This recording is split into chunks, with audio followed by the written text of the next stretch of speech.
Song is Born podcast, episode 14. So I've got my good friend, longtime friend, Luke Ferguson here with us, who I've known, I believe, since he was about 3 or 4 years old. It's been quite some time. So I grew up near him up in New Hampshire for a while, and we've both had quite interesting diversions from life, but I think his is quite more interesting from where he went. And I can't wait to get into discussing some of that with you guys here. So welcome to the podcast, Luke. Thank you guys for having me. It's an honor. So I kind of watched Luke grow up a little bit, which is kind of cool. I mean, only 4-year difference, but when you're younger, I mean, that 4-year gap can be huge. And he was a wild child, to say the least. We talked a little bit about that when you were visiting. And,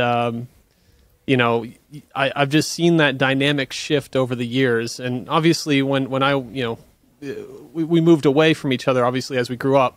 So I would see spurts of you here and there, and I'd see those changes happen. But, I think some of the biggest changes took place after your, international endeavors, and where you traveled at a young age. And, basically when you hit college, things just changed on a dime from my perspective. And I definitely want to delve into that a bit with you and see where that leads in terms of what kind of song we can come up and articulate, because there's so many different ways that we can go. I'm just so excited to see where this ends. Sounds like Carrie has his work cut out for him, lyric-wise. Oh yeah, it's going to be wild. And we actually did talk about some of your music interests too, which I'm sure we'll get to. But one of the things I wanted to maybe kick this off with is maybe talk about when and what and where you went when you started to travel, and what made you do that, and where did you go, and how long were you there, and tell us a little bit about that to kind of kick this off. Yeah, so I mean, to your point, I was a young ball of energy originally when we were neighbors, and you were always much older than me. So I would say I stayed just as much older than you. Yeah, I had those really the hyperactive tendencies as a kid were 100% there, and I would say I'm still pretty energetic, but I've lost that energetic flair a bit along the way. I think sorry to interrupt, but I think you kind of harnessed that energy. It was not about losing it. It was finding a way to channel it. And Carrie, I mean, you've talked about this before too, and at a young age, finding your creative arm and flexibility and channeling that. So it's not necessarily a bad thing to have that energy. It's just not knowing where to put it. Right. You definitely need somewhere to put it. I would say I think what led to traveling was I always had the interest there, but it's one thing about buying the ticket's always the first step, and then kind of taking the leap. And it's really a leap of faith of just always wanting to travel, but then actually going and doing it is kind of another aspect. So for me, I mean, it was my senior year of college, and I was struggling a bit, kind of mentally, and pretty much just decided I'm gonna buy a one-way ticket to China, and was approaching graduation, and really was how can I just take all of my exams as soon as possible and kind of get out of here for a while and see what else is out there. I feel I always stayed in the same New England area from 0 to 22 or 23, and I had never really I'd gone on a couple cruises as a kid with my family, and never really went off on my own. So I think that first kind of trip really set the stage for what came next. And it was hey, let me load up a backpack, let me sell all my belongings, sell my car, sell everything I can to get as much money together as possible, and not really have any like set date that I'm coming back, and just kind of see where things lead from there. I guess once I got there, I think there was a bit of a wake-up call for me on like just being totally out of your element, of kind of going 0 to 100 of like, okay, you're in like middle class United States suburbs of Boston, and then dropped into like a major city, and the cities in China are just like, you can't move half an inch without bumping into like 5 people.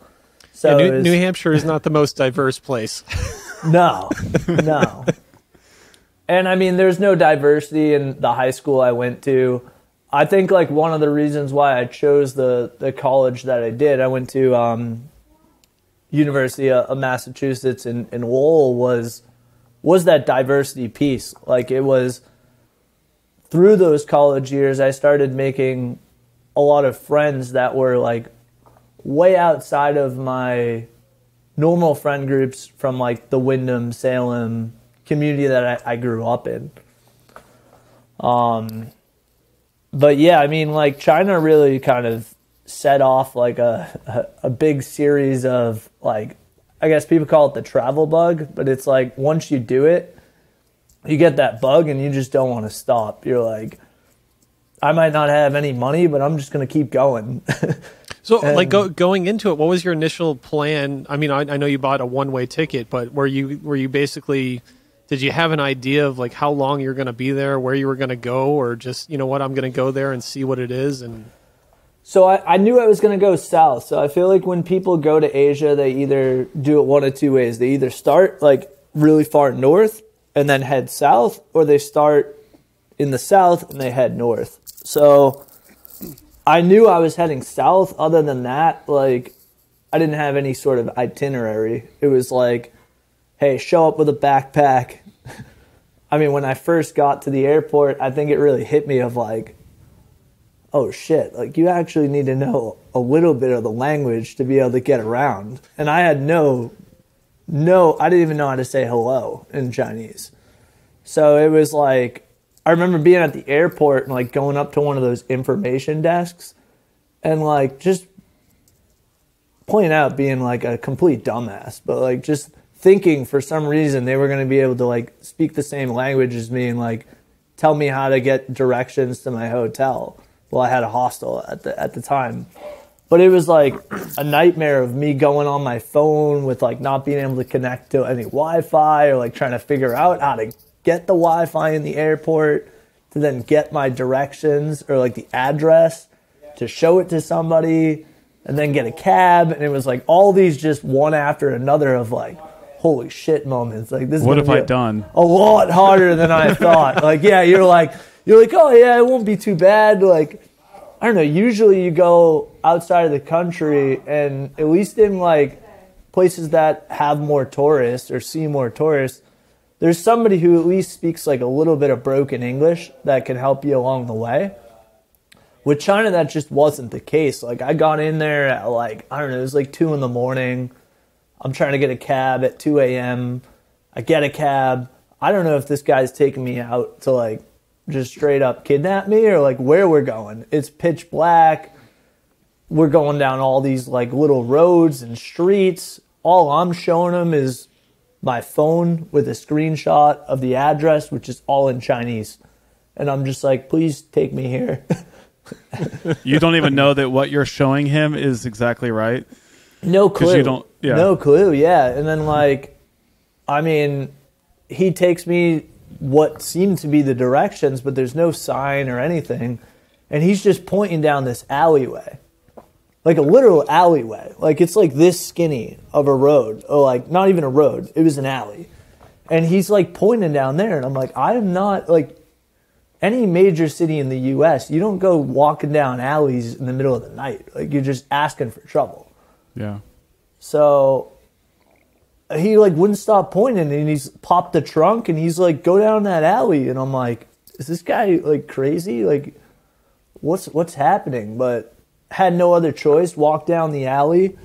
I'm just walking and walking and walking. I probably walked like half a mile. This thing just kept going. And all of a sudden I see this red lantern, and the name of the hostel was Red Lantern. And I go, I've arrived. Wow, I ring some.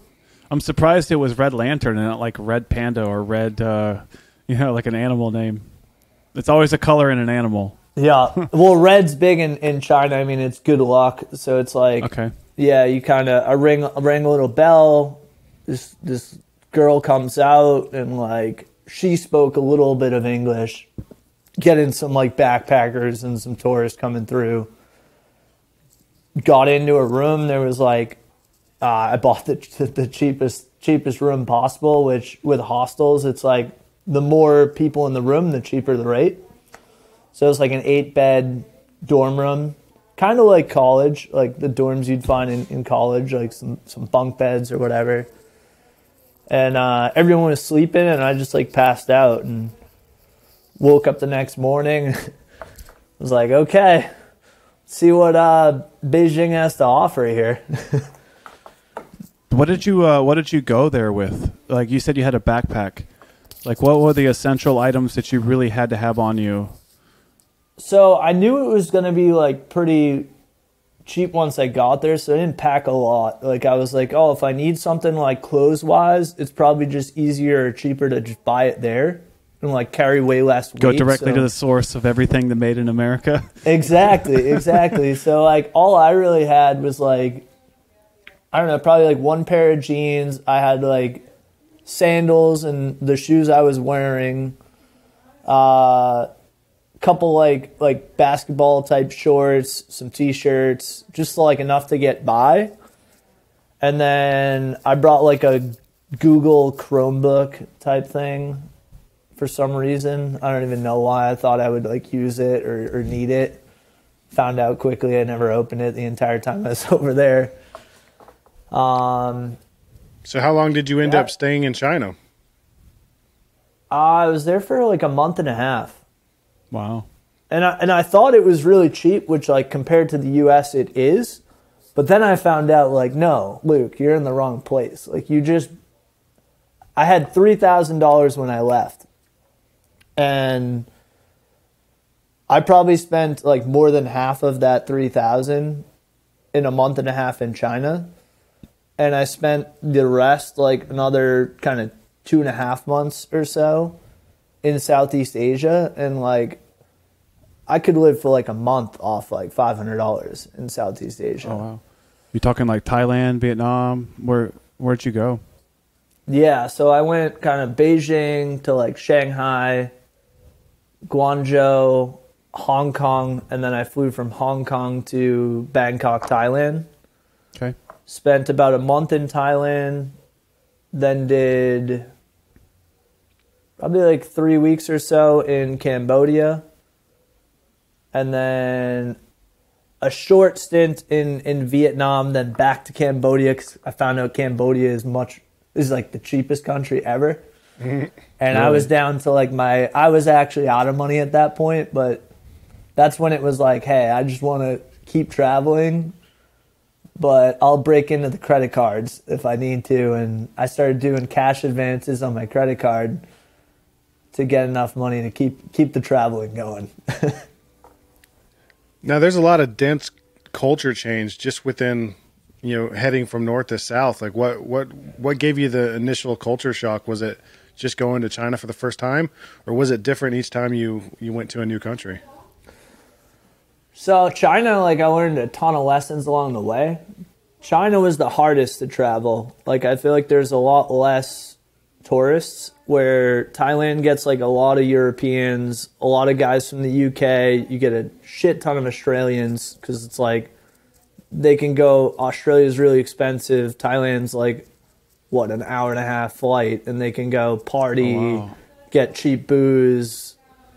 Everything's like, I don't know, super low cost. That's like their vacation spot. It's almost like they also have the beautiful sights. I've seen a lot of. I've never been, but I've seen so many pictures, and the beach and the way the rocky outcrops are, and it's so exotic, almost like something from Avatar.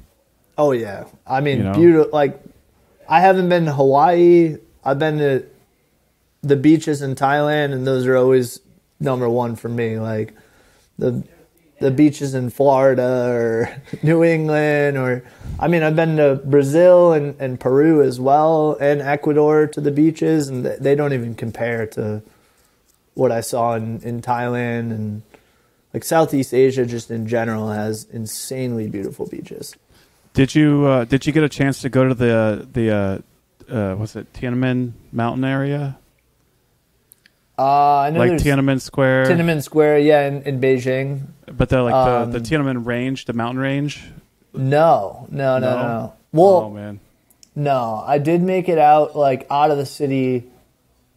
I wouldn't even know how to pronounce the spot, but there's like a train that you can take to get to the Great Wall of China from Beijing. But that's like super touristy, where if you're trying to move around or take pictures, like everybody's going to be in your view. It's where everybody goes. Yeah. And it makes sense because a lot of people that are traveling don't have the luxury of time. Like my family growing up, whenever we went on a vacation, it would be like a week or two max. And that's just like the U.S. culture is like 2 weeks vacation. Let's crank out as many activities and tours as possible. And like, let's get home. Where this time I didn't have a ticket home and I didn't have a deadline I needed to be home by, and I had no job waiting for me back in the U.S. So it was like, it was easier to do things that would take like a full day or like a 2-day thing to like get to one place and get like further out of the cities and into the like less touristy areas for you to kind of get a feel for like, how do the people in like the suburbs or the rural areas like really live? And like those are usually the most beautiful parts of like anywhere you go. It's like once you get out of the city, that's when you start to feel a little more of the magic. Yeah. What kind of like relationships did you build along the way? Like did you kind of establish lifelong friendships in some of these places? And So China was really tough. Like it was like my first month I was struggling. Like it was like I didn't like spicy food. A lot of the food is spicy. I didn't know how to say I don't like spicy food. I learned it along the way. Bu yao la is I don't like spicy. So you go into a restaurant, the whole menu is in Chinese. There's no pictures, so you don't know what you're ordering. You're just like pointing, give me that. They bring it out. It's a bowl of soup with noodles. Almost every plate's like a bowl of soup, noodles, and it ends up being wicked spicy. So That's my jam.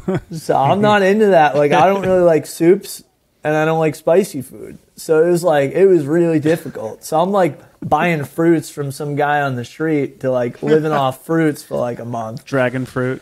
Yeah. But as I started going south, I was staying in hostels the whole time, and that's where I'd start to make, to your point, Bo, like a lot of friendships of like people that, okay, now I'm meeting people who actually speak English, who I can communicate with, and we can go out for the day and go explore somewhere. And then at that point, you're like kind of building relationships with like other backpackers or that kind of like community of Asia. And what was really cool... Oh, go ahead. I was going to say, with China being one of the oldest human civilizations that we have, did you get the sense of, them having it figured out, or were they trying to play catch up with more modern cultures? Like they have way more experience than any other place in the world, Yeah, that's a great question, Kerry. Like it's kind of funny because, my dad's like very, like, pro U.S. and like ex-Marine, conservative. Yeah, so like he's well, I don't know exactly what his like political stance is. I think he's not like super political, but he's he just has a very like old school mentality of like, my whole life I thought the US was the best country in the world. There's nowhere better. And like, why would you even go anywhere else? It's kind of like one of the things he said to me, like, why would you want to go to China? You're nuts. Like, who goes to China? No one goes to China. Like that's crazy talk. And they were like really scared for like my safety, I guess, like traveling alone, going to a communist country, and then you get there and you're like, I don't know if you guys have ever been to Boston, but you try to take the Boston T, it's an absolute joke. Like, you go to any city in China, it's like you go from one point of the city to the other, and these cities are massive. They're like probably all the size of New York City or bigger, and you can go from one side of the city to the next in like 2 minutes flat. That's because it's impossible to find a flat piece of land anywhere in China. So when they find it, they build there. I mean, and it's like clockwork. It's like every train stops like 2 minutes. You put a stopwatch, like you pull out your phone and you time it. It's like 2 minutes. You're at the next stop. And you just went like 60 blocks or like something insane. Like, so. Yeah, I remember we talked briefly about like the viral videos that you guys may have seen, where they're basically shoving people in China onto the trains. Like, they basically are hired just to push them on and get as many people onto the trains. And I can Luke has seen that. He's seen that in person. And I was like, well, so what do you do in that scenario? Are you going to actually get on? He's like, you just wait for 2 minutes and then you get on the next one. And it's it's just like sardines. wild. You But like that might just be that time, that brief moment that everyone wants to get on the train in that moment, and then they're coming so frequently that you can get on. If I'm correct, Luke, you can get on like a reasonably. It's really rush hour. Like, it's like any city here. They're trying to get to work. You wake up early. You're going to work, and you go around that time. Like, you learn that lesson. I'm like, all right, I guess I'm going out to breakfast. I'm not even going to try to deal with the finagling of the train. Like, I'm not waiting in that insane line and. It's nuts. Like, the videos are exactly what it is. It's like a guy who literally works for the government, or I don't even know who he works for, but he's literally shoving bodies into this thing. And you just see him somehow fitting, like somehow funneling in. And then like the door is shut and boom, the thing takes off. Like, next. Wow, how surreal. So how many countries did you hit in that stint, and for how long were you traveling? So I did China, Thailand, Cambodia, and Vietnam in about 3.5 months. Southeast Asia is a bit of a blur. There was, it was kind of like I like jumped into Vietnam, and I don't know exactly how long I was there. Then I like went back to Cambodia. I know I was in Thailand for about like 3 weeks or so. I had a buddy from college, actually. I convinced him to come out for the Thailand portion. I was like, you don't know what you're missing, man. You got to get out here. Like, he had just graduated. You just desperately wanted a friend that spoke English. Well, at that point, I learned my lesson of like, all right, there's mainland China, and then there's Hong Kong, and they're almost like different countries. Like, it's like mainland China is like, you're not going to run into a lot of tourists. No one's going to speak English. It's really hard to get around. And then you get to Hong Kong, and it's like you stepped into another whole country, another whole world. And it's like all of a sudden there's like, you see the ocean for the first time. You start to see like some blue skies, which I hadn't seen for like a month and a half because it's just like pollution.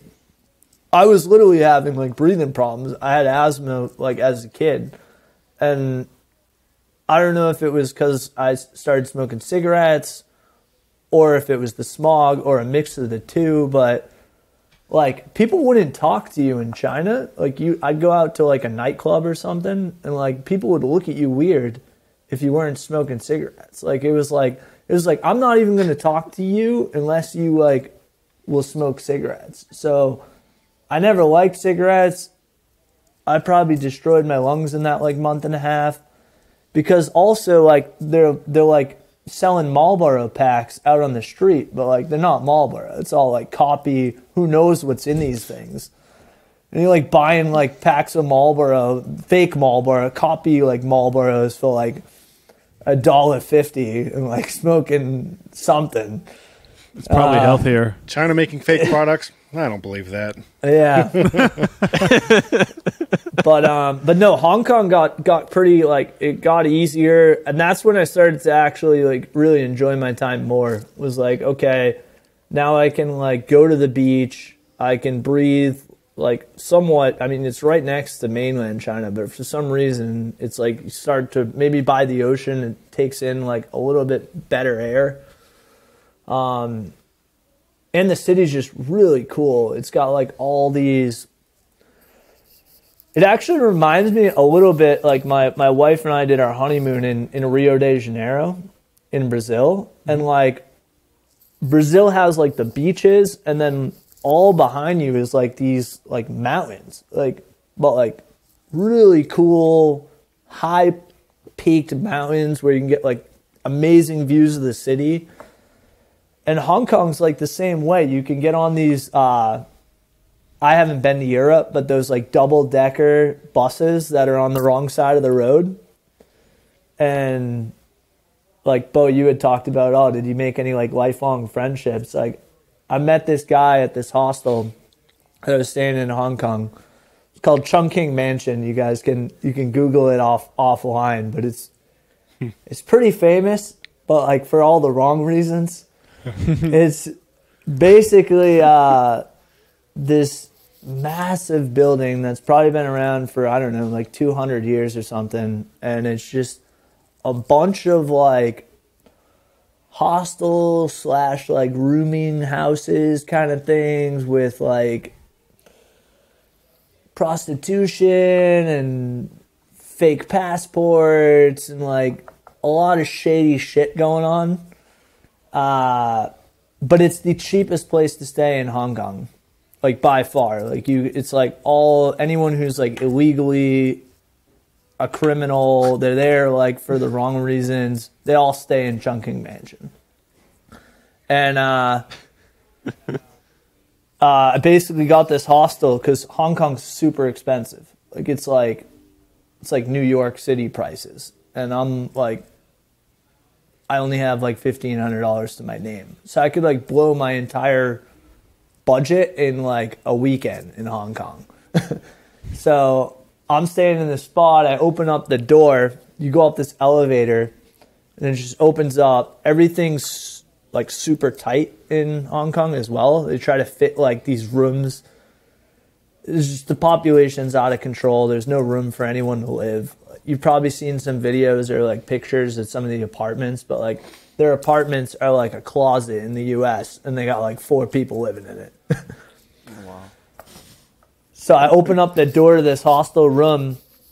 The room was literally a closet. It was like you open up the door and I'm hitting the like end of a bunk bed and you squeeze through the door and I had to like take my backpack off. You look to the left, you have like maybe like 3 floor tiles, like the rectangular floor tiles in the center, and you have 2 double-decker bunk beds and then 1 other one in the middle, and there's probably 3 floor tiles of room, and everybody has their backpacks, so that eliminates it to like now there's like one. You literally like open up the door, squeeze in, and then are standing on 1 open floor tile, and then you're like, where do I put my bag? And you like put your bag down.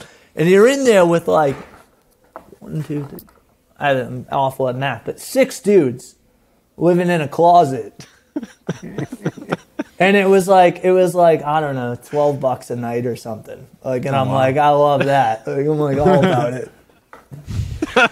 So I meet this guy from the UK who lived in Singapore. He had just gone there from Singapore. He'd lived in Singapore for 2 years.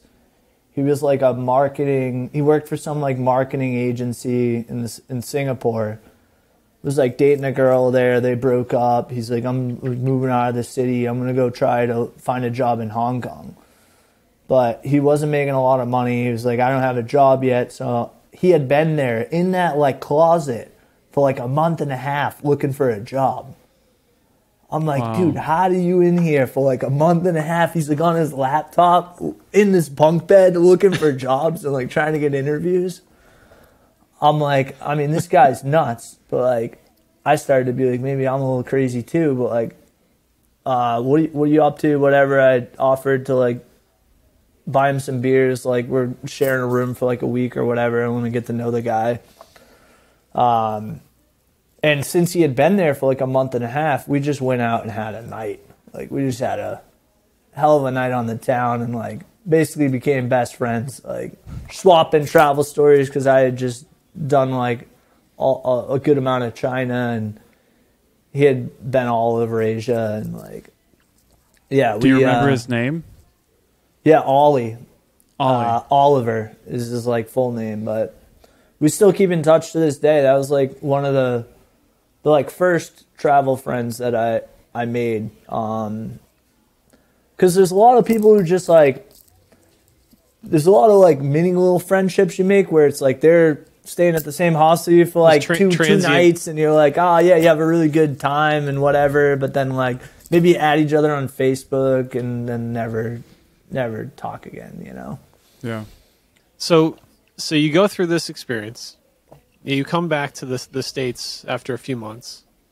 You know, I think you were working at a few like tech companies over that period of time, and you know, doing pretty well from what I know. And then what kind of got you into the next phase of your international expedition and kind of leading you into the last few years? Yeah. So what had happened? It was like my last 2 weeks I did like the Southeast Asia thing, and then I came back to Hong Kong. I stayed in Chungking Mansion again. And then I went into mainland China because I had to get out of Hong Kong because it was just like even Chungking Mansion was getting expensive for me. Because at this point I had no money, like totally no money. And I'm like, I bought my flight home on the credit card, but it was like another like week later. So I took the train into mainland China. I was staying at this hostel, and I had already been in the city in Guangzhou, and I just knew where to stay, where to do it cheap. And I was really just passing time until my flight. Like my flight was like a week later, and I was just sitting outside at this pretty nice hostel.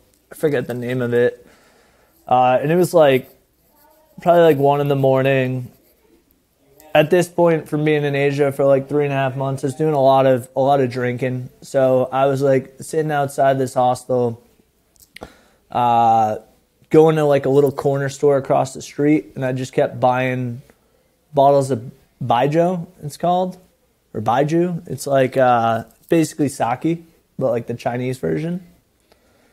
And I'm just like sitting outside, pouring little like shots, just sipping on like shots of sake or baijiu, and this dude rolls up on a friggin' pedal bike, like, and he's got all these like bags strapped to it, and he's like, hey, like, and he starts talking to me in English. He's like, hey, does that hostel have any rooms? Like, have a room available? I'm like, yeah, like, come in. Like, how is it? It's great, yeah.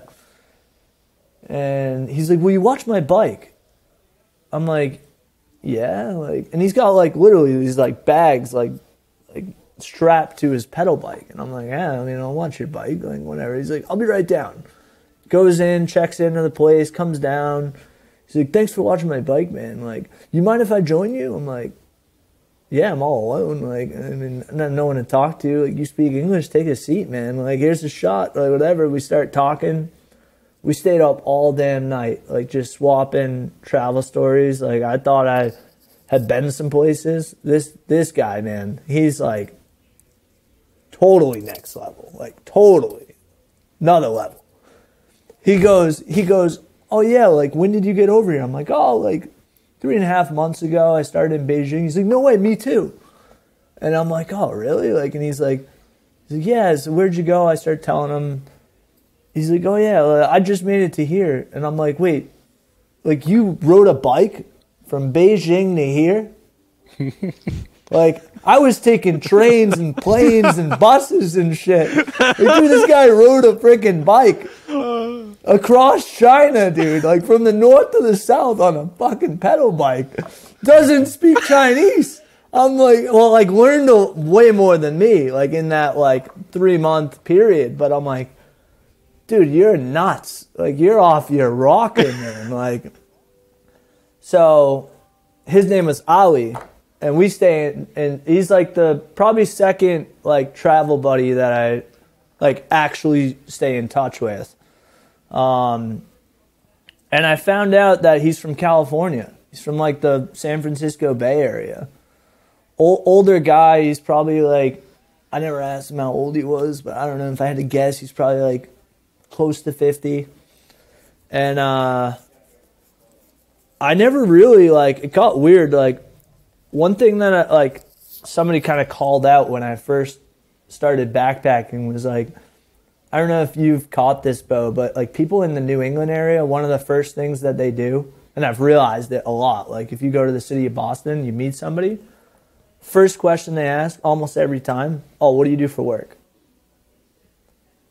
It's like this big thing of like what your job is, so like people can like compare jobs and whatever, and like almost sizing everybody up to like try to figure out how much money they make or whatever. And I was doing it in Asia, but I never knew that was like a thing. And then somebody called me out on it. He's like, is that how you like start every conversation when you meet somebody new? He's like, that's crazy. Like that's something of. He goes, I keep running into these people in the Boston area. They all do that same thing. And I was like, I didn't even know it. Like, and then I realized, like, after the 3 months of traveling, like, I kind of stopped doing that because, like, multiple people called me out on it. And, yeah, I met this really cool guy, Ali. I still, to this day, don't even know what the guy's job was, what he did. Like, no clue. But he started in San Francisco, rode a pedal bike from San Francisco, California, to the tip of like Patagonia, Chile. Crap. Wow. On a pedal bike. And then he had a blog. It's no longer like active. It was Human Powered 360. And his thing was, I don't do any boats, I don't do any buses, I don't do any planes. I bike every continent. And that's my thing. And he had just done like from, like the whole like Pacific coast and finished and got to like the peak of Chile and was like, all right, where do I go next?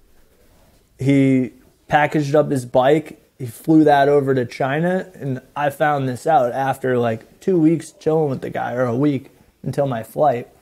Like we were hanging out every day. He's like, oh yeah, no, I'm not stopping in China. He goes, I'm going to Spain. He's biking to Spain? Yeah, I go, what, dude? I thought he was nuts, like from like the China thing. He goes, no, this is like the little mini leg. He goes, this is like nothing. He's like, I'm just getting started. I'm like, you've been doing this for 3.5 months? You're just getting started? He goes, yeah, the only reason I'm here is I'm waiting on my like visa to get into, I don't remember what country it was, but it's like one of those ones, Burma. He's like, oh yeah, I need my like some special visa thing to get into Burma, and like it's a nightmare, and like he was like stuck there for like 2 weeks just trying to figure out the like visa to get like into the country. And he's like, I just don't want to get over there and like have any issues at the border and this and that. And then I came back to the US like 2 years later. The guy made it to Spain. 2 years. Wow. Yeah, like he biked from like, it was like, something like 2 years later, I see him put a post out and he's like, I made it to Spain. And I'm like, the guy fucking did it. Now I want to look up that hostel you're talking about and do a Google Maps bicycle estimate and how long it takes to bicycle. It says 2 years. I mean, he was kind of like, similar to like what I was trying to do originally, but then ran out of money. Is like, don't rush it, you know. Like it's like just however long it takes, just let it flow. Like the moment you start trying to like rush everything and fit it into like a certain time, it ruins the whole trip. Like it really, I keep trying to tell that to like almost everybody. I'm like just quit your job. Just no. Like coming back to work thing, that's not gonna work. You need to like go and just like, you'll come back when you're ready. Like just. I know exactly what you're talking about because in my travels, a couple of cases, I had very little time and had lots of things I wanted to do.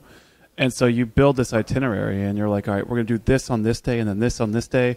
And you're so caught up in your schedule that you don't take the time to appreciate the present moment. You're so worried about what's coming next. And, to be cliche about it, they say like live in the present, live in the now and appreciate it. Stop and smell the roses, but it's totally true, man. You try to shove so much stuff into a few days that you don't appreciate that present moment. So I can 100%. Get that. I mean, that's literally it. Like it's like you almost want to. Originally, I had this thing where I'd like try to like shake people and be like, "What are you doing? Like, wake up! Like, that's not. Just don't do that." But then I realized, like, everyone's gonna learn their own way. Like you can't be like pushing your opinions on everybody and like what you think is one thing. Somebody else is gonna think something different, and like let them learn on their own.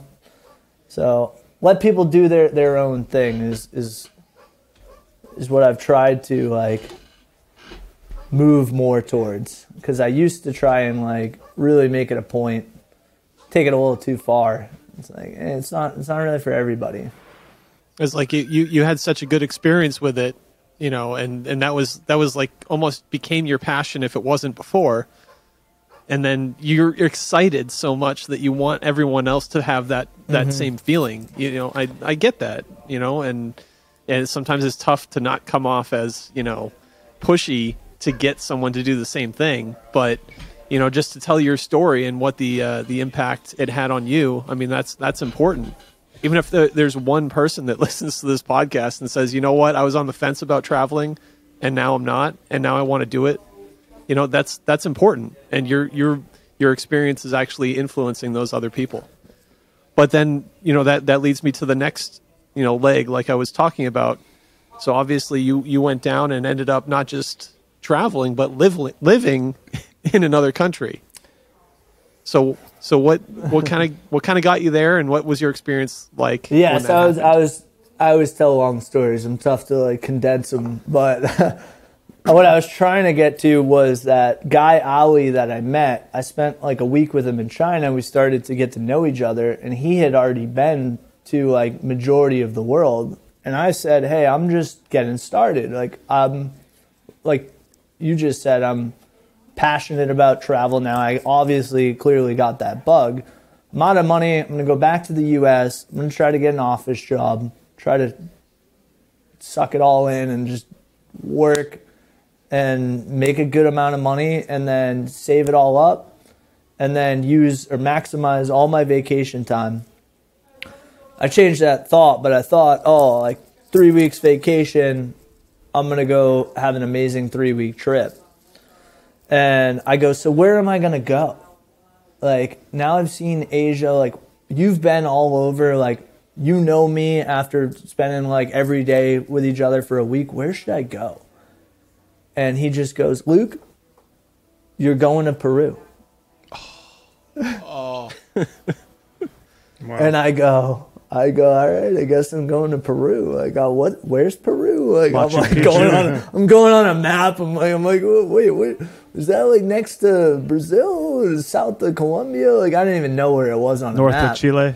Yeah, like now I obviously know, but yeah, I went back to the U.S. I worked for a full year. I didn't take any vacation day to just accumulate my 3 weeks. And then I was like, okay, I'm going to do a 3-week trip to Peru. I convinced, because of all of my like stories from Asia, was the best man at my wedding to buy the ticket. That's all I said. It was like, we're having no plans. All we need to do is buy the ticket. Everything else will fall into place from there.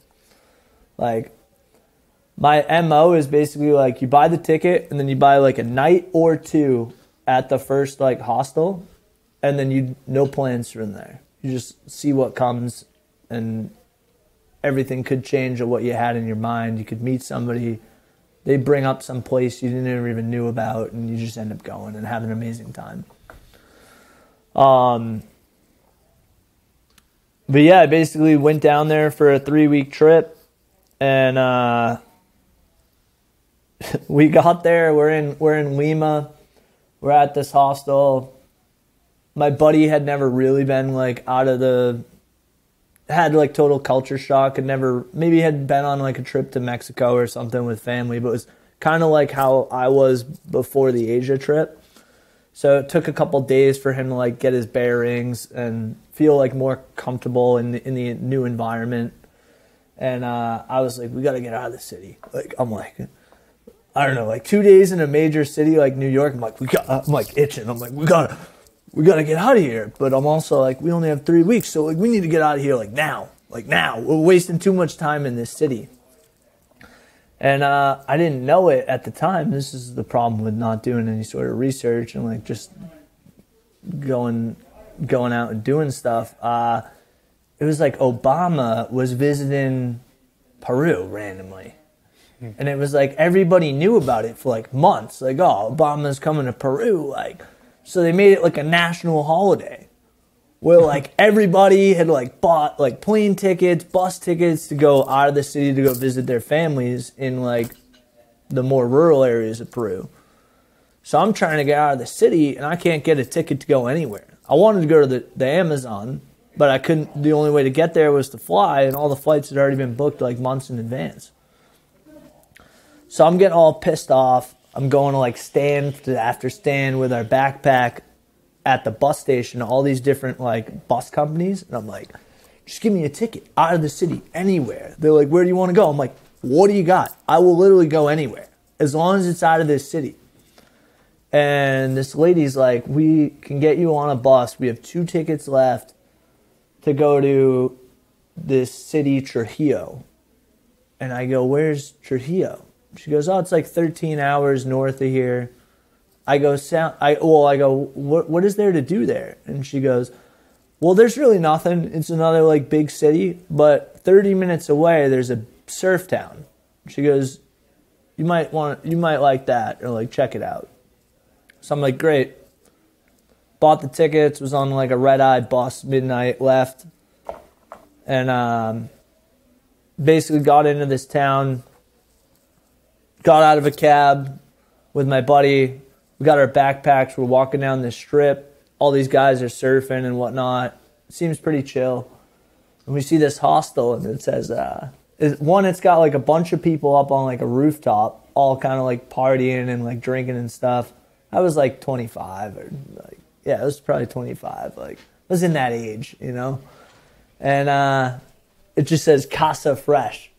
And I go, let's go see if this place got any like bunk beds for us. We walk in. The place, like, they had rooms. They're like, yeah, check in. The place was an absolute shithole. It's like you get into the room, frickin' toilet doesn't work, the water doesn't work. Like, basically nothing works in this room. You're like just there for the bed. But it's like the place to be because it's got like all the backpackers. And we ended up basically just like, I tried surfing for the first time of my life. Similar to Bo, we used to like snowboard, skateboard growing up in the same neighborhood. I thought, oh, I'll pick this up in like a second. Boy, I was wrong, man. That sport is hard. I don't know if you guys have ever tried it, but it's not easy. Oh, I've been in Canada for 2 winters, and I've yet to try snowboarding. I mean, snowboarding like well, for me it like came pretty easy, but I'm out there. I don't know if it was like the hangover or what it was, but I'm trying to get up on this board, and I was even like, they all recommended lessons, and I thought I was too good for lessons. I'm like, I don't need any lessons. Just give me the board. I'll be getting up on waves after like 3 tries. I almost drowned out there, man. These waves the waves are coming down on you. You're like, I can't even move my arms anymore. I'm like barely making it into shore. And yeah, I learned that like surfing, you gotta really spend way more time to get it down.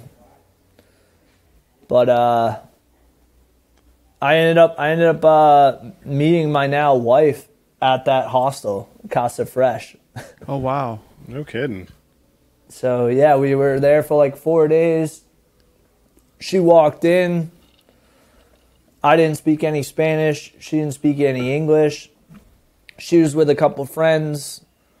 We all sat down at a table and we're basically teaching each other drinking games, but it was really cool because everybody's from a different country and everybody has their own drinking games. Like we have like, it's been a long time since I played them, but like asshole and like all these like random games. And then like people from Europe are like trying to teach us their game. And it was really cool. We're all like, everyone's speaking different languages, learning different games. Alcohol's involved, and then everybody's friends. Did you get to explore any of the forest? Did you get to go out there in the Amazon or? No. So after that, the only thing that I did have booked, and it was because I had to, was I obviously had to go to Machu Picchu, and I had to get a permit for the Inca Trail. And that you have to get like 3 months in advance. So that was the only thing I had planned in the 3 weeks was like I need to be there on this day to start walking on the Inca Trail. But I was really upset because I never made it to the Amazon. And when I had met this guy Ali in China, like we had talked a lot about like kind of psychedelic experiences and ayahuasca and like plant medicines and like had some conversations on those kind of themes. And that was something that really led me to Peru as well. It was one of the reasons I wanted to go up into the Amazon, and then was really kicking myself that I didn't really make a plan for it. But also, like, I don't know how much experience you guys have in those kind of things, but like there's a time and a place, and it finds you in the right moment. And it's just like this weird thing that happens where it's like, if it's not really the right time and like you're not really ready, like it's just not going to happen. Like you can't really force it, or like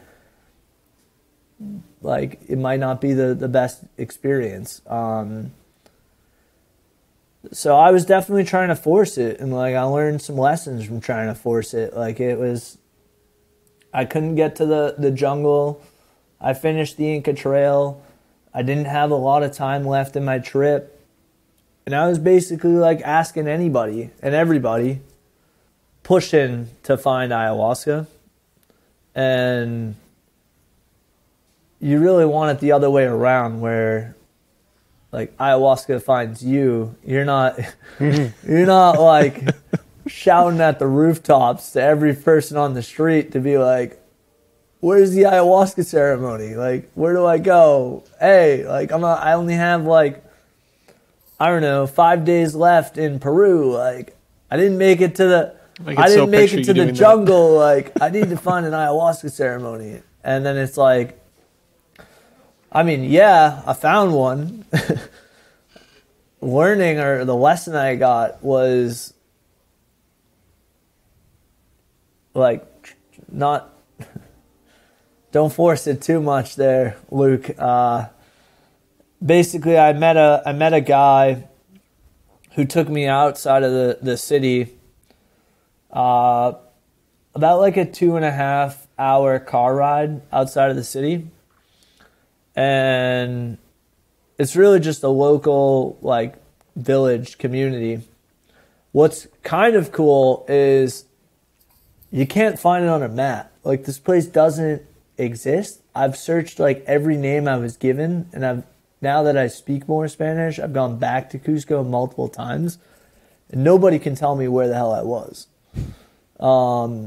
So I like went to some place that's still to this day like can't really be found, and I basically got dropped off in this village, and they had a room. I am in there the first night, and then the guy leaves, and he goes back to Cusco, and he goes, "I'll be back here tomorrow." So I'm like, okay, sounds good. And I like am sleeping in this bed, and then I like turn the light on. I basically like had this little light next to the bed, and I go to turn it off to like go to sleep, and I freaking look like literally right next to my head. There's like this freaking giant tarantula, like probably the size of my fucking hand, like literally looking at me. Like we're like looking at each other. And I'm like, holy shit. Like, and I like jump up all freaked out, and the thing, I see it run across like the windowsill, and it goes into this massive hole like underneath the window. And I'm like, fuck. Like, I'm like, I gotta sleep in this room all night knowing that thing is out there, but like it could come out at any moment. Like, I'm like, no, like, and then I'm like looking around the room, and I'm like, I can cover that hole, but I start seeing all these other holes, and I'm like, there's a whole network down there. I was like, holy shit, yeah, I was like, I literally like, I was worrying about Spider it catacombs. For like 2 hours. I'm like, I don't know, couldn't fall asleep because I keep worrying about this giant tarantula. I ended up getting to sleep, and like I wake up the next morning, and the dude who brought me there is nowhere to be found. Like, I have no idea what time it is. My phone had died. There was like no actual outlet that would work. Like, it was like they had one light in the room, but no like actual power outlet to like charge my phone. So I'm like looking all around trying to figure out like how can I get my phone going. Not that I'd have service, but I just want to know like what time it was. Something about like not knowing the time, it just throws you all out of your element. Like, you're like, if you're ever in like a dark place and you don't know what time it is, like, I've been arrested a few times. They have like a white light above you, and you're in a cell, and you have no phone, and you don't know how long you've been in there. It feels like you've been there for days, where really you've only been in there for like 10 hours, 12 hours or something. Like, you can go crazy with that stuff. So I wake up, and I'm walking around this community. I'm like trying to find somewhere to eat, like where to go, and like I'm bumping into like people, and I'm trying to talk. At this point, I know like barely any Spanish. I'm trying to talk Spanish, and like they're not even. It's not like nothing's getting through. And then they're talking back to me, and I'm like, what language is that? I'm like, that wasn't Spanish. I'm like, what is this place that I'm in? Like, it was like really weird. I'm like, did I just go somewhere that doesn't exist, that speaks another whole language? Like, where did you take the ayahuasca before that? No. I'm like, I'm stoned. Like, I'm trying to figure it out. And then like, this woman starts waving me into her house. And like, I go in, I sit down, and she like makes me this whole meal, and I'm eating, and I'm trying to communicate with them, and no one's speaking any type of language that I could understand. And then like, I leave, I start walking around this whole village and like through the mountains. And I basically spent the whole day just like wandering around this weird place. Beautiful views, like just all Andes mountains. It's just this like community built into like the side of the mountain. And I come back at like, I don't know, it's probably like the sun's going down. It's like 6:00 at night or something. I like come back into town, and all of a sudden this dude had dropped me off there, and he's like, how's it going? Like, and I'm like, oh man, now you decided to show up. I'm like, he spoke broken English, and I go, like, where did you drop me off? And like, why can't these people communicate with me? And he goes, oh, they're local people. They speak Quechua. And I'm like, what the hell is Quechua? Like, I learned, never even knew that was a thing. Quechua is the language of the Incans. Whoa. Yeah. Yeah. I have a couple of brands of. I have a brand of winter shoe from a local sports store, and the company that makes it is called Quechua. Quechua. I never knew what that was. Yeah, so it's what's really crazy about it too is it's been passed down. It's only a verbal language, so you can't write in Quechua. There's no spelling. It's all just like verbal communication. That's wild. So it's been passed from the Incans down generation to generation from like 4,000, 3,500 years ago to now. And these people still only speak Quechua. They don't speak Spanish. They don't even know Spanish. Like, if you really go out in the, like, that region of Peru, the people don't even speak Spanish. Wow. So the guy came with, like, his girlfriend, basically, and the ayahuasca ceremony was there at night. So we had dinner. Now I had somebody to, like, talk with a bit more. And he's like, is your friend with you the whole time? Oh, no. I'm all alone. So my friend actually basically went back to Lima before I started on the Inca Trail. So like last part of he was there for like the first half, and then the second half I was kind of doing my own thing. Got it. And so I'm all alone. Like, I had no one around. And the guy basically says, like, go back to your room, like, hang out, meditate, or like I don't meditate, but like do whatever you want to do for the next like 3 hours or so, and I'll come and knock on the door when we're ready for the ceremony. So he comes back at like probably around midnight, knocks on the door. We leave the house I was like staying in, and we walk to this other, they call it a maloca.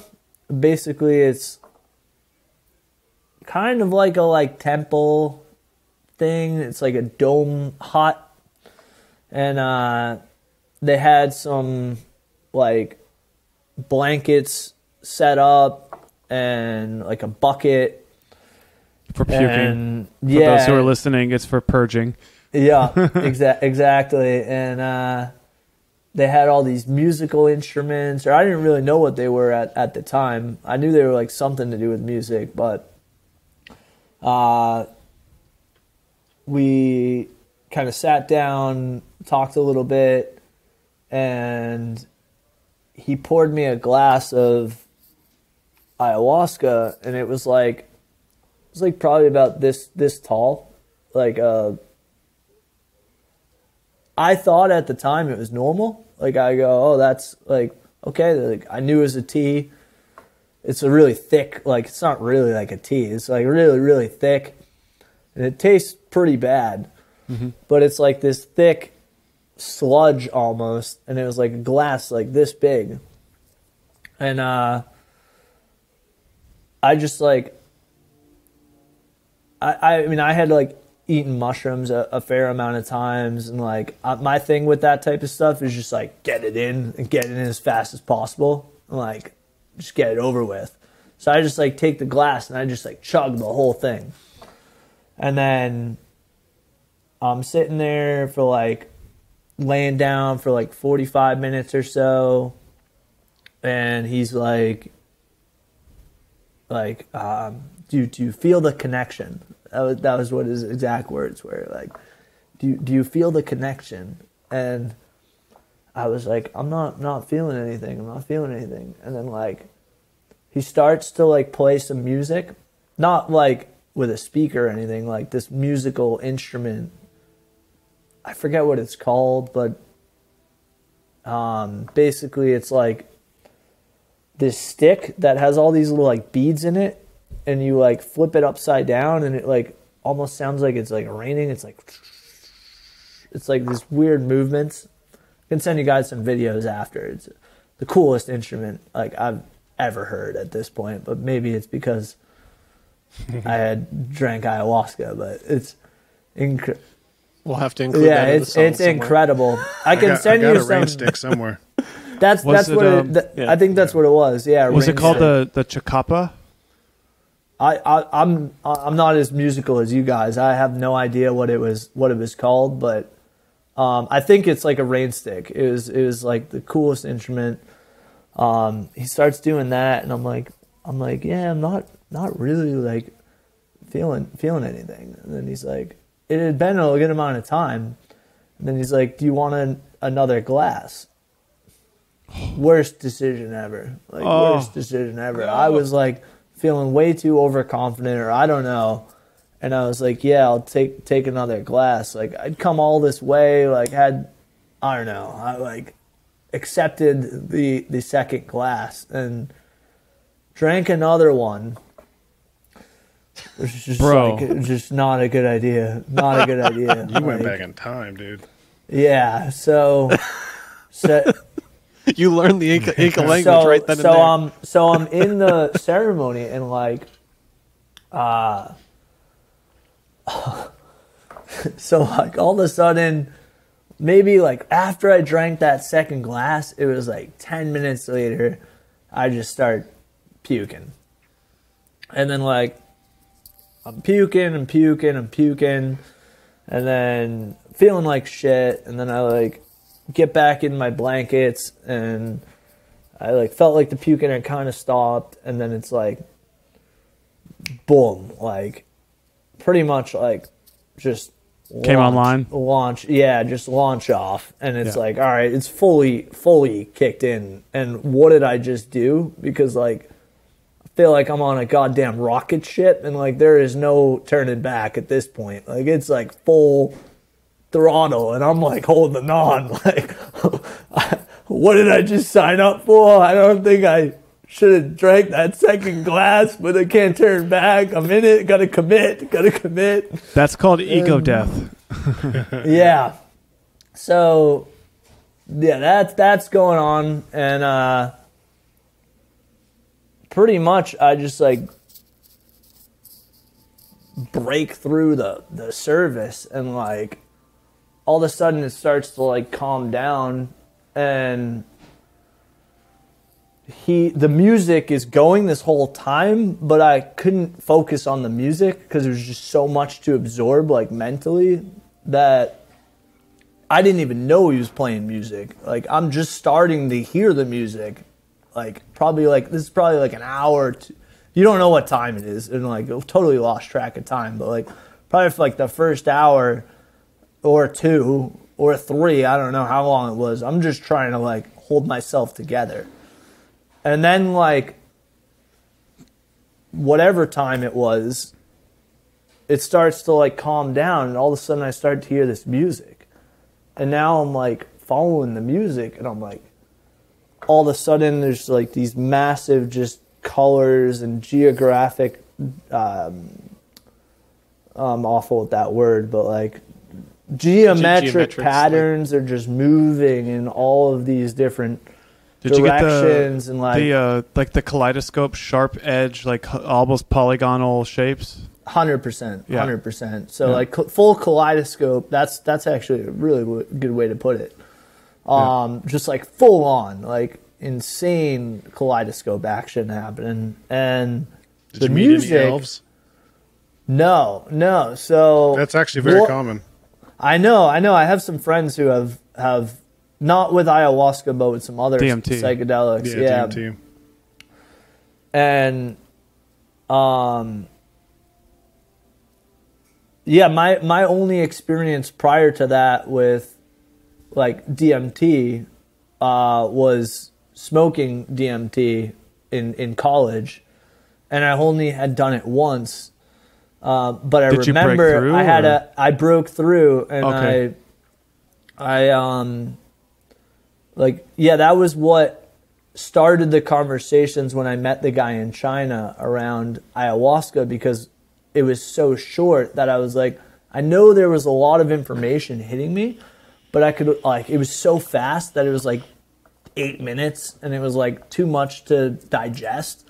And I was like, what just happened in like 8 minutes? It was like, smoked it, and then like it was over. And I was like, I know there was a lot of like learnings that were kind of happening, but it was like way too quick. I don't know what the learnings really were. I couldn't digest them. And I was like, that's what had me even reading about ayahuasca like online, was like, oh, it's DMT, but it lasts like 10 hours or 8 hours. And I was like, oh, now I could see how that could really extend and like make it so you can actually kind of digest some of. But it's stretched out, right? So it's like it's spread thin over a longer period of time. Yeah.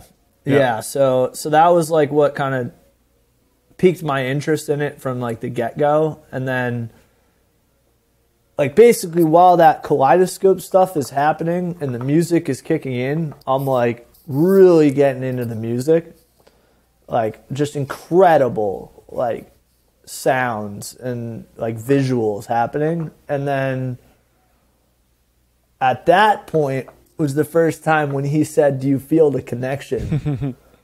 I started to be like, I'm feeling the connection.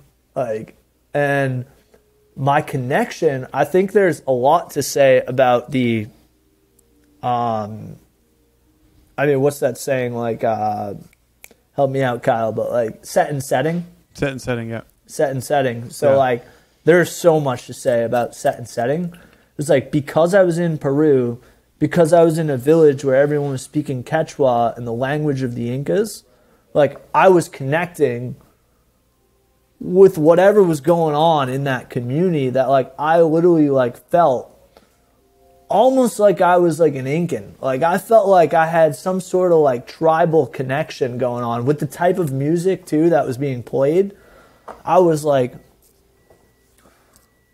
holy shit. Like I literally like feel a connection to like this land, this place, the energy in this place, the people in this place. Like I have like so much respect for, and like, I don't know, it's just a really, really humbling like experience, and like a type of connection that I never really felt before, of like that like true connection to like Mother Earth, of like this earth has like far exceeds like the amount of time that humans have been here, and like there's so much to learn from like the plants and the like nature and like the environment around you. And like I it's very hard to put any of these types of experiences into words, and I feel like the moment that you even try to talk about it or put it into words, it just like lost. Destroys like everything, all yeah, the whole experience a little bit. But like pretty much that one ceremony, like, or all of these different events that happened in my life, like changed the course of my entire life forever.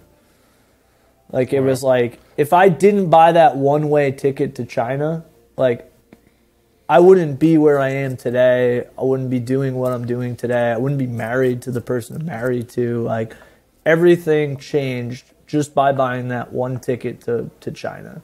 And then it's who I met through those travels and the changes that were happening in my brain and like the experiences that I was having that drove me to this moment in Peru where I'm drinking ayahuasca. And it was the first time that I had that realization of like, I started just laughing in the middle of the ceremony of like, all of these things that happened in my life happened for me to be here right now in this place at this time. And like, if one other thing happened differently, I wouldn't be in this like place that I'm in right now.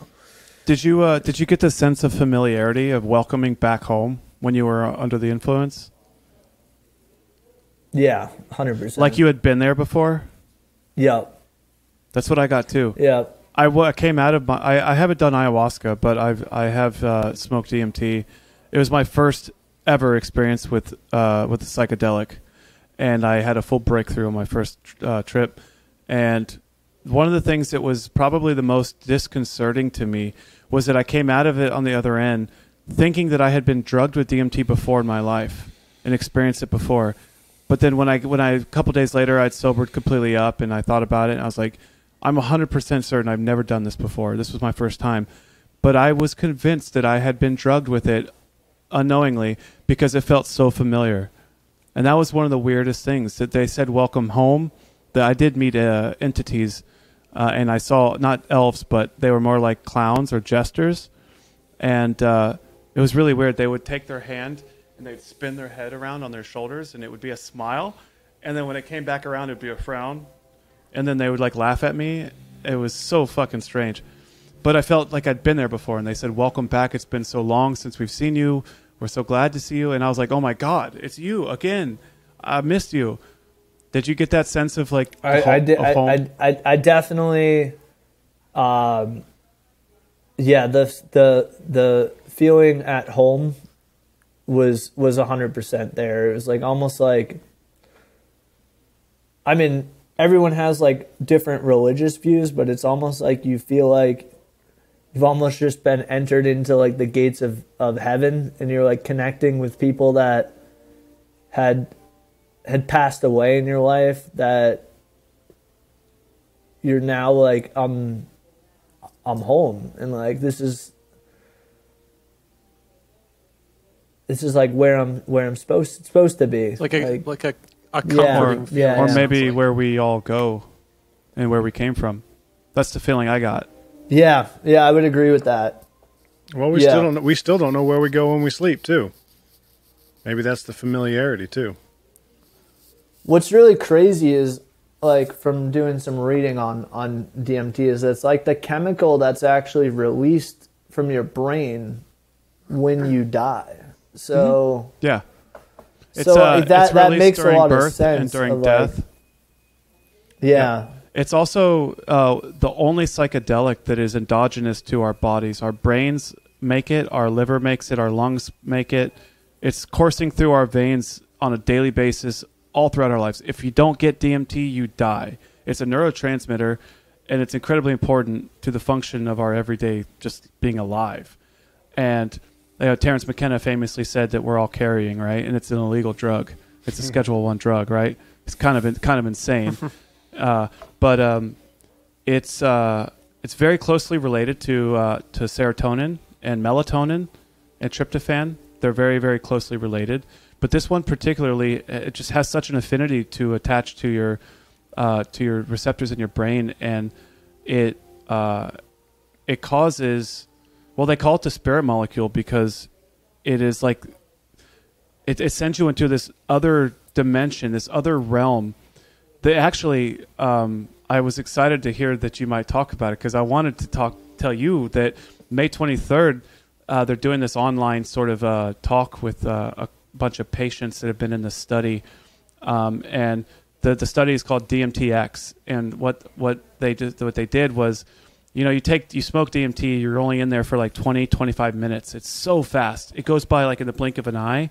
So what they wanted to do was put people on an IV drip and keep them in that realm for like over an hour and let them explore it. They're literally describing them as like the new astronauts. Astronauts explore space, but these psychonauts, they're exploring the mind. Yeah, that's so cool. And they just finished up the first phase of the trial with humans, and some of these people are going to be featured on this talk. I'll send you guys the link if you guys want to see it, because I was in there for 20 minutes. And I can't say that I couldn't wait to get out, but once I got out, I was so glad to be out of there. Not because it was horrifying or terrible. It was overwhelmingly profound and overwhelmingly beautiful. And the feelings I got coming out of it as I re-interfaced with my body, because I blasted out of my body. Kyle was dead. I fucked up. I was dead. I knew that I fucked up because I was like, I'm dead. I took too much and I'm gone. And then when I came back, I'm not going to hold back. Why not? I had a full body orgasm and I threw up all over the floor and cried for 25 minutes. Yeah. Wow. Yeah. It was the craziest fucking experience. It was so, like I said, profound. that like I couldn't like satiate that obsession with what the hell do these drugs do to us, and why do they do this to us? Why is our brain capable of this experience, and what's the significance of it? Is it just a byproduct of our chemistry, or is there something more to it? And I've, ever since December 19th, 2019, which was my secular rebirth, as I call it, I've been obsessed with it. And every day I study a little bit more and a little bit more.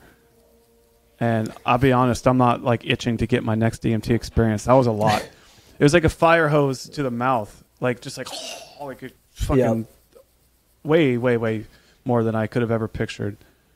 Yeah, I remember you were talking about it at practice, like, you know, pretty recently after you had done it. And I mean, you were high on that experience for weeks on end.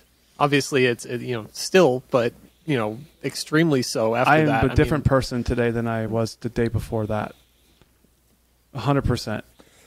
So to that point of like home, I used to have this thing where I would take some sort of psychedelic like every 3 months. And I would always make this habit of, one, being like by myself, and then 2, going out into nature. And it would almost be like my reset. And I would be like, okay, these are all the things I want to focus on in the next 3 months. And then it would be like a check on myself of like, did I accomplish those things? Did I focus on the right things? Where did I go wrong? What did I miss? And it would be like another reset of like, okay, now for the next 3 months, I want to focus on these things. And I did it for like a couple of years. Really a lot, Bo, when you came out and visited me out in Colorado, like I was doing a lot of that in Colorado. And there's like just so much that we don't know. Yeah. You only have more questions after that. Yeah. So one thing was like, on that trip, basically, what I did was I drank ayahuasca that night. I had, to your point, Kyle, like a extremely life-changing experience. Felt that like huge connection. Felt like I had done this before, or like been in some sort of like past life where I've already experienced this, and it's just like now I'm remembering it. Mm-hmm. But then it really opened me up to be like, well, so like what else do I not know? Like there must be so much more to this, and I'm only like the first layer of the onion. Like how far does this thing go? Like, and I remember like taking a day off and just trying to digest a lot of the learnings and like almost like recharge my body of like, I don't know, eating fruits and like, I don't know, eating like healthy diet. And then like a night later, like one night off, and then the next night I came in, and since I had such like an amazing experience, I almost like puffed out my ego and thought, oh, like I can totally handle this. Like I'm unstoppable. And like went in, drank 1 glass, and like ayahuasca just completely kicked my ass. Like just like totally was like the complete opposite of the experience that I had the first time of drinking ayahuasca. And it was almost like a freaking massive slap in the face of like, buddy, like you are nothing. Like, and don't ever like think that you know what you're even dealing with here. Like it was just like a almost 8-hour like miserable experience.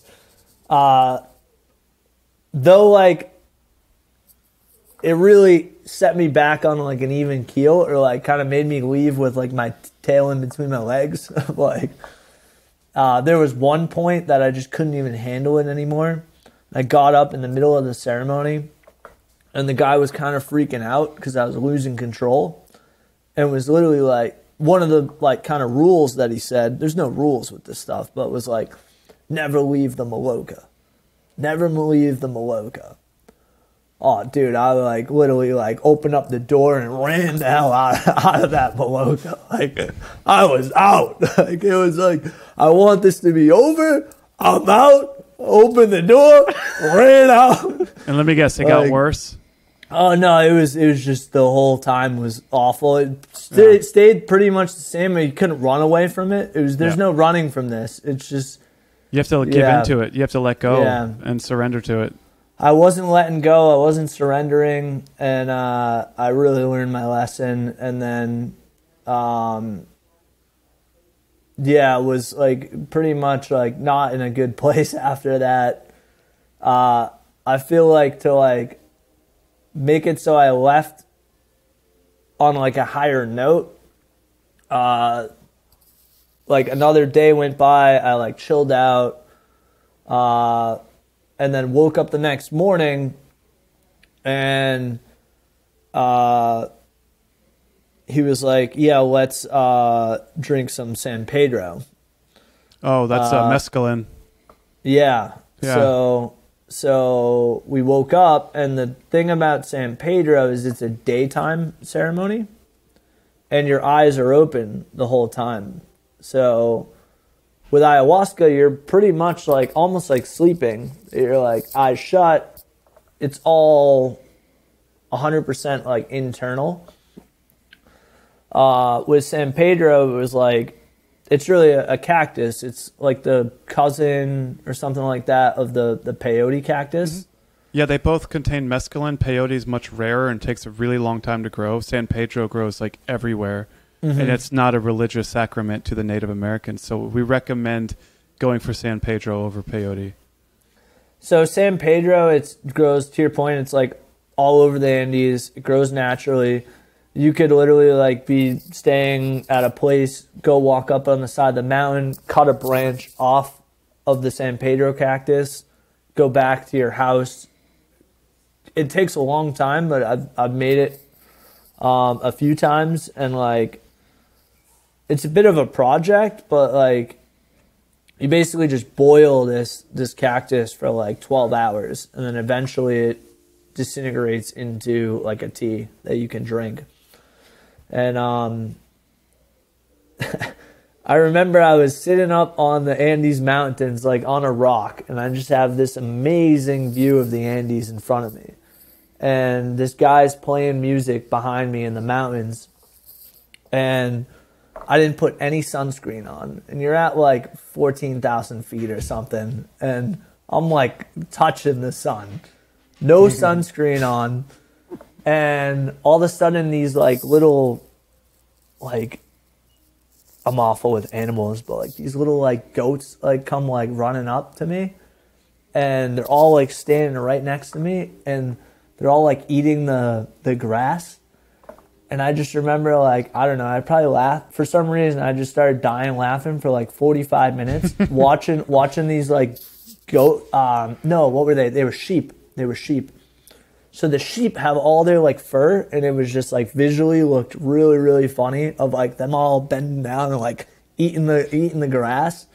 And I was just like dying laughing for like 45 minutes. And then all of a sudden I just hear this like some weird ass sound out of nowhere. And like I turn around and I'm like, whoa, like what was that? And it was this literally like 4 foot tall, like 95-year-old grandma who is a sheep herder, who was like literally like telling them to like move away or like go to whatever. I don't know how they do it, but they literally can like direct the sheep with Quechua, with that language they speak. And they're like making these weird sounds, and the sheep go running like in a solid line, like right with the, like to the right, the way that she wants them to go. And then she starts like, oh no. So I took out my phone and I tried to get a picture of it. And then the woman starts freaking out at me, picks up a rock. I have a picture somewhere buried in my Facebook. The lady throws a rock at me.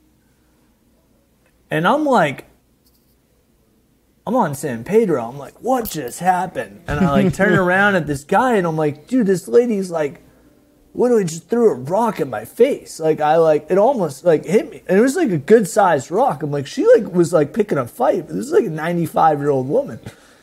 And he told me, I don't know if it's true or what, but he said that the local people, they don't, that I don't know if they really even know what the like phones and the pictures are, but they must. He said something about the local people, when you try to take their picture, they see that as you're trying to capture their soul. Yes, I've heard that. Huh.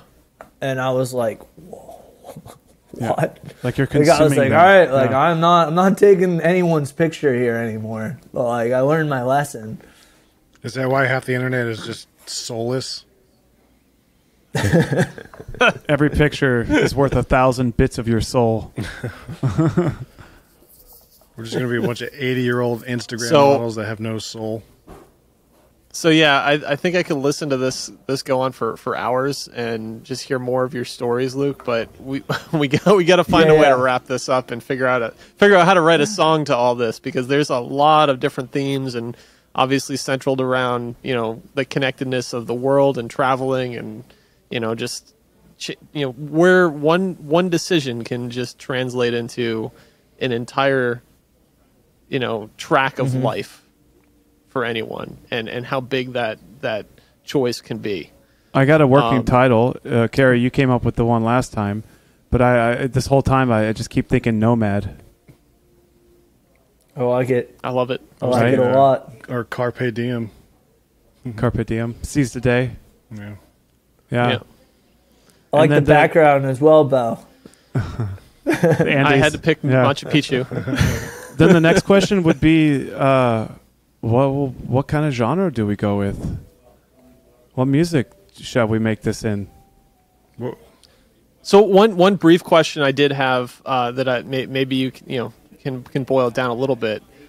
We talked a little bit about the music that you listen to, Luke, more on like the classic rock side of things, and how that you connected with your father-in-law through that, in a way. And but I'm also curious how your travels may have influenced the type of music that you listen to and or appreciate. I never really like listened to music. Like I wouldn't be able to tell you who. You probably know this about me. Like I wouldn't be able to name bands from the 60s. Probably if we were talking when I was like 23, I would be like, I don't know, like Aerosmith. Like I wouldn't. I was going to say Aerosmith. I remember you listened to Aerosmith. Yeah, like I would crazy. like maybe know a couple things from like our parents like playing music, but like I was never. I'm still to this day, I'm not like really into music. Like I know you guys are really into music. Right. I will say like when I started, maybe even a little like before I started traveling per se, it was really one of a good friend of mine is really into records. So I think when my music genre kind of like, when I started getting more into music, it was really through a friend of like listening to vinyls. And he has all the vinyls from like the 60s, the 70s. And then My buddy Jason is cringing right now when you say vinyls. They're records. vinyl, Just vinyl. whatever, records, whatever. Oh, it's like data. Data's plural and singular. As you can tell, I'm not that into it, but It's a vinyl eye.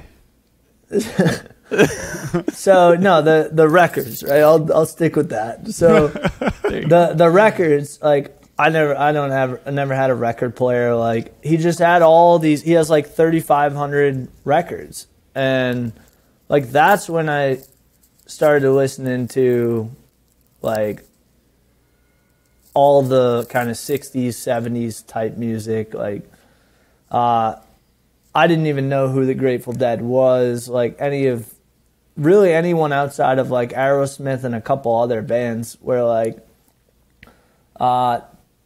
through that time, I'd say like now I listen to more of like kind of Van Morrison. The Rolling Stones is like my wife's father's favorite band. Like, if I had met him a few years prior, I wouldn't be able to tell you the Rolling Stones. Like, I wouldn't even, if you played it, I would be like, oh, I've heard that song before. I wouldn't know they're actually the Rolling Stones.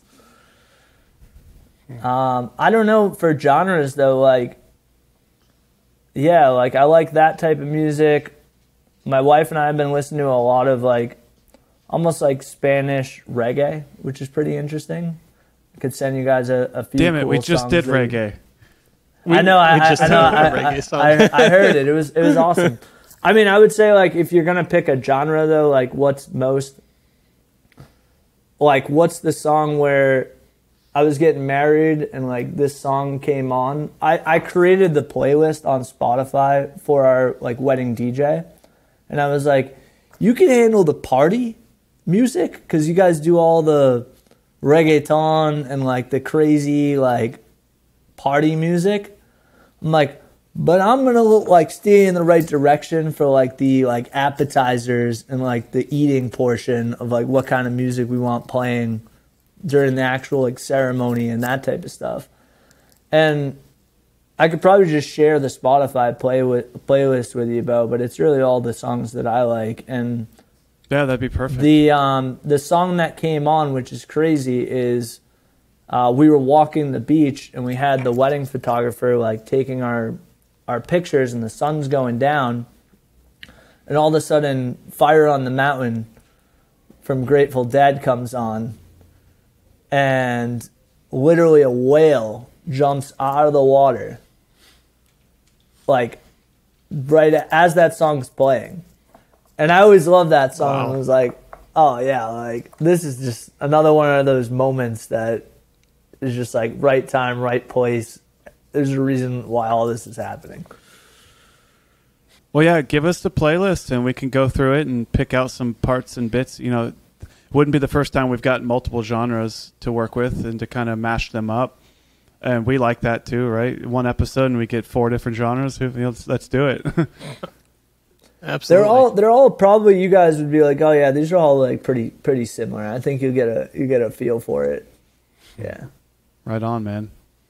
Well, Luke, thank you so much for coming on and chatting with us about, you know, your travels, and hopefully we can come up and put a song to it that does at least a portion of justice to what your experience was. But yeah, this is thank awesome. you guys for having me. Yeah, it was great, man. You did all the talking. You made our jobs easy. So I'm going to take all my finite energy and start working on this song. It's not hard to get me talking, as Bo knows. So, you know, we could go for another 4 hours. Oh man, the amount of control it took me to not just blab on about psychedelics for like the next 3 hours. Yeah, some real self-control right there, guys. Yeah, we could do like 2 episodes just on Part talking 2 about with that Luke. stuff. Seriously. Kyle, definitely send me that link though. I'll send you guys my Spotify go-to tunes. Yeah, man. And I mean, really exciting stuff you guys are doing. I'm excited to hear the song that you guys put together. It's pretty mind-blowing when I was meeting up with Bo on like how you guys are in different places and are still making all of this happen like digitally. Yeah. But yeah, no, thank you guys for having me on, and I'm always passionate about talking about this kind of stuff. So I really enjoyed the session. Yeah, you had a really interesting story, man. And I could listen to it for hours. Well, if you ever go back to Machu Picchu, you have to play this song on speakerphone just so that like something I created ended up there. That would be. That's the only way you're going to get 1,000 people to listen to our song. I'll be take it to the ancestors. Incorporate it into the spirit of the Quechua. Yeah. The next ceremony, I'm like, you got to play this song. This is my DMT music, man. Step aside. I got the playlist here. Yeah. All right, well, good talk, man. We'll keep in touch and see where this goes. It's gonna be exciting.